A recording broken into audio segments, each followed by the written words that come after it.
7th class పిల్లలు exercise 7.7 తీసుకున్నాము. 4th లెక్క చూడండి.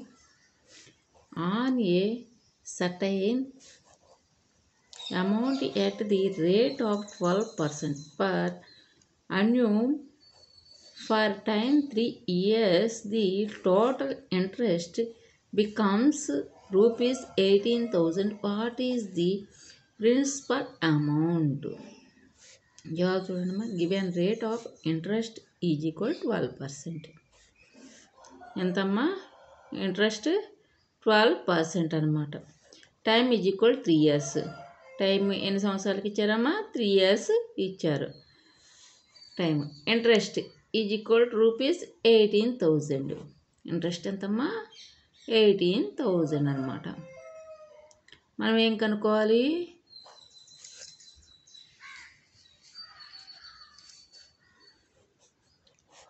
12% వడ్డీ రేటు 12% ఇచ్చేశారు. ఎన్ని సంవత్సరాలకి? 3 yearsకి ఇచ్చేశారు.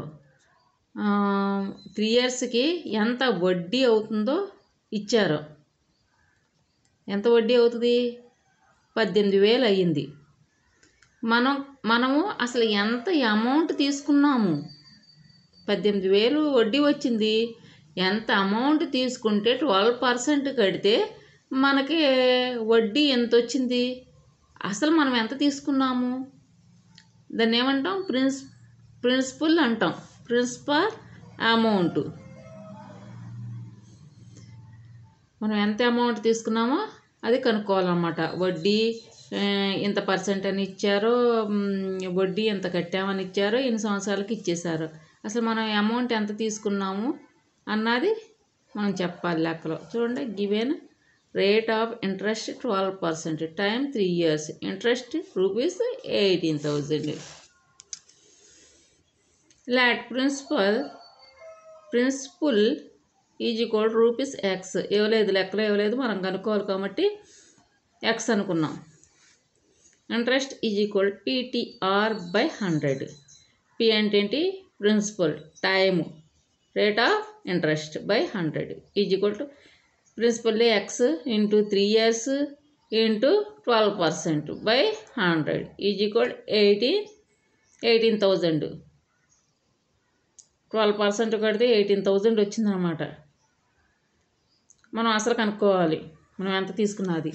ఇంప్లీజ్ 3 12s 36 X by 100 is equal to 18,000.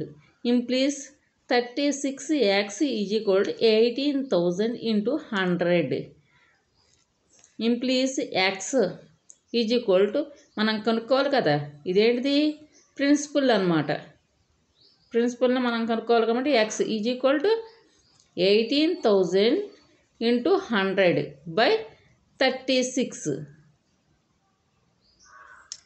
మరి ఇయర్స్ పర్సెంట్ మల్టిప్లికేషన్ చేసాం కదా, అది 36 అనమాట. 36. ఇప్పుడు దీన్ని ఎలా కనుక్కోవాలి? మనం ఏ టేబుల్ తీసుకున్నాం? 18 టేబుల్ తీసుకుందాం. 18 2s 36. 18 2s 36. 36 కొట్టేసి 2 వేయండి ఇక్కడ. 18 months 18. ఇక్కడ 1 వేయండి. ఈ 3 zeros ఇక్కడ పెట్టేసుకోండి. 3 zeros అప్పుడు ఎంత అయింది? 1000 అయ్యింది. 2ని 2తో కొట్టేసుకోండి. 15 2s ఎంత? 100. 2 15s 100. 2 15s 100. 50 ఇక్కడ వేయండి. 100ని కొట్టేయండి. కొట్టేసుకున్నారా? 15 వేసారు కదా. అప్పుడు ఈ 15,000ని మల్టిప్లికేషన్ చేయండి. చేస్తే ఎంత వస్తుంది? 15,000 వస్తుంది. ఎంత వస్తుందమ్మా? 50,000 వస్తుంది. Therefore principal is equal to rupees 50,000. 50,000 కమ్మా. మల్టిప్లికేషన్ చేయండి, వస్తుంది. 15,000 50,000. 50,000 సార్ 50,000 అంతేగా. సింపుల్గా అర్థమైపోయింది కదా లెక్క. బాగా వచ్చిందా? 7th క్లాస్ పిల్లలు బాగా చదవాలమ్మా. 5 టైమ్స్ రాయండి. తెలియపోతే 5 టైమ్స్ బుక్లో రాస్తే చక్కగా నీట్గా వస్తుంది. నోట్స్లో రాసుకుంటే అర్థం చేసుకోవాలి. ఇదేమో ఇయర్, ఇది ఇంట్రెస్ట్, ఇది పర్సెంట్, ఏముంది వడ్డీ. మనం ఏం కనుక్కున్నాం? ప్రిన్సిపల్ కనుక్కున్నాం.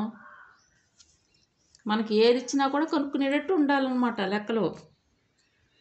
4th లెక్క అయిపోయిందమ్మా. 5th లెక్కకి వెళ్దాము. రాసుకున్నారమ్మా?